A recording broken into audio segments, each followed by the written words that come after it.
لبيك اللهم لبيك لبيك لا شريك لك لبيك إن الحمد والنعمة لك والملك لا شريك لك. Alors, chacun doit savoir que nous allons parler du Hajj. Nous allons enseigner à nos parents qui sont candidats au Hajj cette année ce qu'il faut faire pour réussir son Hajj à 100%. Le Hajj, c'est le 5e et le dernier rite de la troisième religion du monothéisme. Dans le monothéisme, je vous ai dit, il y en a 3 religions qui regroupent le monothéisme. Il y a le judaïsme, il y a la chrétienté et il y a l'islam. Ces 3 religions font des regroupements en des périodes où ils s'en vont adorer le Dieu de leur niveau de compréhension. C'est l'heure des musulmans. Dans quelques 4 ou 5 semaines, ils vont aller au Hajj. Il nous appartient à nous de les aider à réussir leur Hajj. Le Hajj, c'est le rite où nous avons nécessairement besoin des soins de prévention et des soins curatifs avant d'aller réussir cet exercice.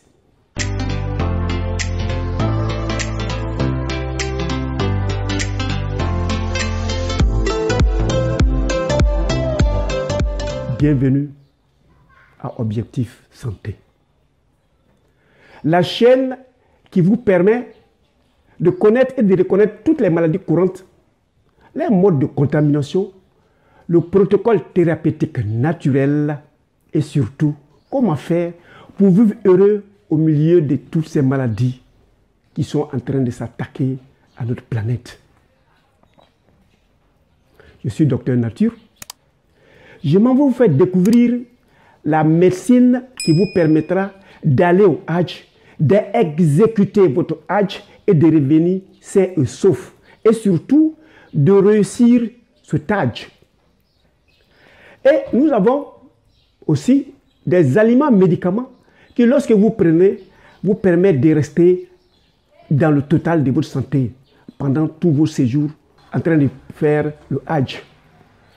Alors le Hajj, que devons-nous faire pour réussir le Hajj? La première action, le début, qui va déterminer la suite, c'est l'intention. C'est l'intention qui détermine l'action que nous devons poser. Par l'intention n'est rien d'autre, c'est se proposer à atteindre un objectif. L'objectif que nous avions aujourd'hui, c'est de revenir pareil comme je le suis et d'être heureux en nous-mêmes parce que nous sommes sûrs que nous sommes partis. Nous avons réalisé le Hajj tel qu'il doit se faire et les projets que nous avions, nous avons pu les réaliser. Alors l'intention enclenche la pensée. La pensée, c'est se mettre à dire, mais qu'est-ce que je peux bien faire pour réussir la préparation de l'Hajj, pour réussir l'exécution du Hajj, et après l'avoir fait, de pouvoir se maintenir dans le canevas que nous aurons choisi désormais, c'est-à-dire le respect des principes du rite que nous avions fait dans le Hajj. Et la pensée se fait suivre obligatoirement, nécessairement par la parole. Il faut parler, il faut s'exprimer, il faut donner ses inquiétudes pour que nous puissions trouver des éléments de solution. Et le troisième élément, c'est l'action qu'il faut poser qui permettra de réaliser l'intention au départ, c'est-à-dire revenir sain et sauf et paré tel que je le suis. Pour réussir cela, il y a des éléments auxquels il faut lutter obligatoirement contre. C'est les 4 vilains sentiments. Premièrement, vous avez choisi d'aller au Hajj. Donc, arrêtez d'avoir peur. De peur de l'inconnu. C'est vrai, vous n'êtes jamais allé, vous n'avez jamais quitté votre village, vous n'avez jamais quitté votre pays. Mais aujourd'hui, par obligation spirituelle, vous deviez aller dans un autre continent et pouvoir appliquer un rite qui fait partie des obligations du musulman. Mais ça ne donne pas une raison d'avoir peur. Parce que je vous dis, le peureux, c'est celui qui a perdu d'avance. Et il a tout perdu. Donc le premier sentiment de l'échec, c'est la peur. Quand on a confiance au Dieu de sa croyance, évidemment, on se confie à ce Dieu de cette croyance, la peur est dissipée. Si vous n'avez pas fait confiance au Dieu de votre croyance, parce que vous croyez qu'il y a des éléments qui peuvent vous arriver, soyez sûr, vous avez échoué vos hajj. Ce n'est pas votre objectif. Le second vilain sentiment qui peut vous amener à échouer cet acte, c'est la tristesse. Je m'en vais, je quitte ma belle maison, je laisse ma femme, je laisse mes enfants, je laisse mes petits-enfants. J'aurai besoin d'eux parce que j'ai 4 semaines à faire très loin d'eux. Depuis qu'ils sont nés, je les ai eus à côté de moi. Je dois quitter mon boulot. Vraiment, je suis triste parce que je dois m'éloigner. Ça, c'est le second élément qui va vous amener à échouer lamentablement parce que ça va vous empêcher à vous concentrer.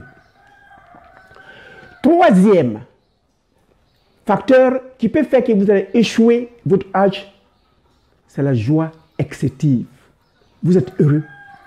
Comme si le fait même de penser que vous partez au hajj, vous avez gagné un trophée, vous avez réussi sur votre camarade qui n'est pas encore allé au hajj. Ou bien quelqu'un d'autre est allé au hajj, aujourd'hui vous partez, on est même chose. Vous êtes tellement content que vous n'avez plus à vous concentrer sur les rites et les rituels qu'il faut faire pour réussir le hajj. Sachez déjà que la joie excessive est un élément qui vous permettra d'échouer le hajj. Le quatrième et le dernier vilain sentiment, c'est la colère. Tu es fâché. Je suis fâché contre lui. Je suis en colère contre lui. Tu n'es fâché contre personne. Tu n'es en colère contre personne. Tu es fâché parce que tu viens d'enclencher le processus qui va te permettre d'échouer l'effort que tu es en train de fournir. Tu n'es plus un candidat au hajj, mais tu es un touriste qui va aller voir les édifices, qui va aller voir la Kaaba et qui reviendra, mais ça n'aurait pas impacté sa vie. Ce n'est pas votre souhait. Donc voilà les 4 sentiments. Au préalable, vous deviez pouvoir mettre de côté ou surmonter. Je reviens sur la colère parce que vous allez avoir affaire à quelques services qui ont leur allure, qui ont leur vitesse, mais c'est lié à eux. Vous commencez par chercher un passeport. Vous allez, c'est un document administratif. Et ceux qui délivrent le passeport, apprenez à être patient. Parce qu'ils vont à leur allure. Ils ont l'habitude de leur service. Ce que vous deviez savoir, à partir de l'instant où ils ont pris vos documents et que vous avez payé le ticket pour le passeport, vous allez l'acquérir. Ça ne sert à rien de se fâcher, sinon vous allez commencer à enlever des points dans la réussite de votre hajj. Le hajj, c'est la même chose que lorsqu'on va à un examen ou à une composition. Quand vous commencez un devoir, au départ, vous avez 20. Et c'est les erreurs que vous ferez qui vont déduire des points et vous allez vous retrouver avec des mauvaises notes. On vous dira que vous êtes recalé, ou bien vous devez redoubler, ou bien vous êtes renvoyé. C'est la même chose. L'objectif que vous avez pour réussir votre hajj, on souhaite que vous ayez 20 sur 20. Et pour l'avoir, il faut être patient au service qui s'occupe de votre soin médical. Donc, ils vont vous dire, avant de vous laisser partir, venez, on va vous délivrer une aptitude médicale qui veut dire que vous êtes en parfaite santé, ou bien on a découvert quelques maladies que ce soit, et la découverte de ces maladies ils vont permettre de prévenir les difficultés. Ils vous feront des ordonnances afin que vous vous procurez des médicaments que vous allez utiliser quand besoin sera, quand vous serez en train de faire votre hajj, de peur que cette maladie vous freine. Vous aurez aussi besoin d'être en contact avec le service social.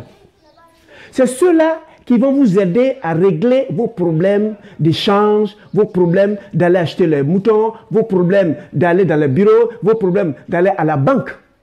Évidemment, vous êtes plus nombreux, donc ils vont programmer vos accompagnements sociaux en fonction de leur capacité. Soyez patient. Vous avez besoin aussi des services religieux. C'est ceux-là qui vont vous accompagner à réaliser les rites. Mais si vous êtes fâché avec l'encadreur, lui, vous êtes une vingtaine de personnes, une trentaine de personnes, si toi seul tu es fâché, il te dira dans la tête, sur 20 personnes, si lui seul il a échoué et que j'ai reçu les 19 autres, j'aurais réussi. Donc il va te mettre à l'écart, il va faire les autres rites avec les autres sans toi. Ce n'est pas l'encadreur qui a échoué, lui il a déjà fait son Hajj obligatoire, c'est à toi de savoir, j'ai mon Hajj obligatoire, je dois réussir vaille que vaille, auquel cas je serai un redoublant. Celui qui n'a pas reçu la première année, il refait la classe, il est supposé comme un redoublant. Donc il va refaire le Hajj à ne pas en finir. Et il y a des gens, depuis qu'ils ont commencé le Hajj, ils sont toujours en train de redoubler parce qu'ils n'arrivent pas à contenir les 4 vilains sentiments. Ce qu'il faut savoir et développer en vous, c'est la patience. Surtout, c'est de demander et c'est d'écouter les explications et passer à la réalisation, c'est-à-dire les actions de ce que vous avez demandé, ce que vous avez su.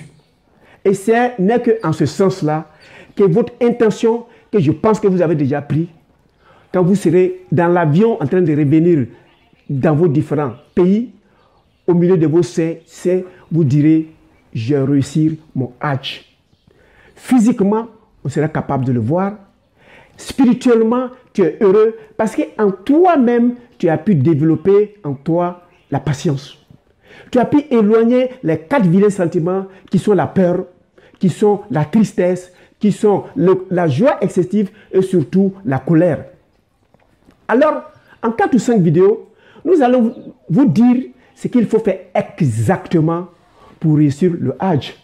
Avant de terminer, je vais prendre l'exemple d'une citation dans le Coran, dit par le Dieu de votre croyance, dans la sourate Ibrahim, sourate 14, au verset 24. Dieu dit, pour celui qui a eu des paroles de sagesse, pour celui qui a été patient, c'est comme un arbre qui s'est bien enraciné, qui s'est bien raffermi et qui est en train de pousser vers le ciel, vers sa réussite.